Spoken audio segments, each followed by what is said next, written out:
Hello, David Frederick Riley here. More on the vlog series, The Life of Riley. So, Merriam Webster's dictionary defines the life of Riley as a carefree, comfortable, and thoroughly enjoyable way of living.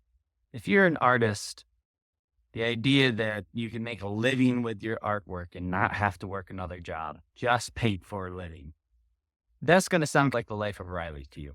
The reality is the life of Riley is achieved with a lot of hard work. So the step number one that I'd like to talk about is getting really good. How do you get really good at art? This topic is deep. You think you're swimming in a swimming pool and you get into this topic and you realize there's an ocean of information below you.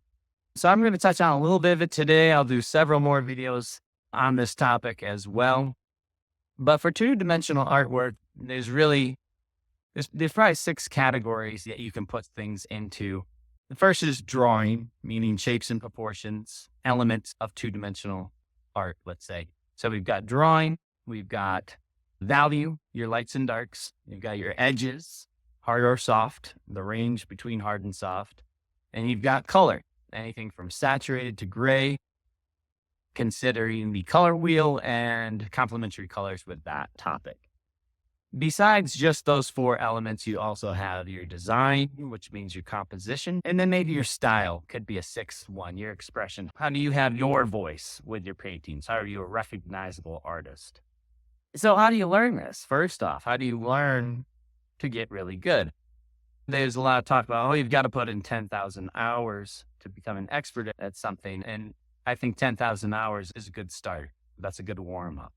But if you can't live art, if you can't live and breathe it, think about it all the time, and can't wait to get in front of the easel again, find something else to do. The best advice I ever got on becoming an artist was from another artist that I studied under. And he said, if there's anything else, you can do that instead. For me, there just wasn't anything else. If I'm not painting, I'm not happy. So for me, it was an easy choice. So as far as options for learning, traditionally, a lot of people do go to art school. They go to college or they go to a public school that's got a good art program.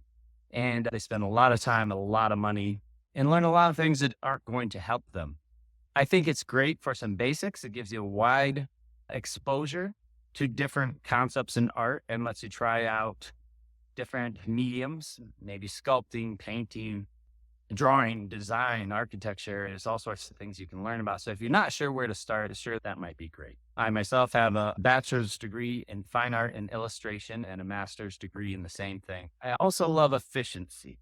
And if you want to be efficient with learning to draw or paint, and you want to draw and paint, probably the most efficient, get a mentor.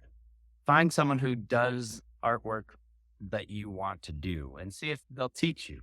There's also lots of academies that will teach you the classical way of learning to draw and paint, which I think is absolutely key to build a strong foundational base for your knowledge. A lot of times, unfortunately, style covers up gaps in your knowledge for artwork. And going to school for illustration, my illustration allowed me to have gaps in my knowledge that I could write off as my style. So watch out for that trap, and we'll talk about more on that subject later. If you're serious about getting good and getting good quickly, find yourself a mentor, learn the fundamentals, learn those six topics I mentioned before. That was drawing, values, edges, color, design, style. I'm going to do a video about style specifically and how that can come out of the fundamental. In fact, it has to come out of the fundamentals. Streamline your process. Get really good first, then find your style. Style's last. First is fundamentals. Can you recreate what in nature with drawing and painting?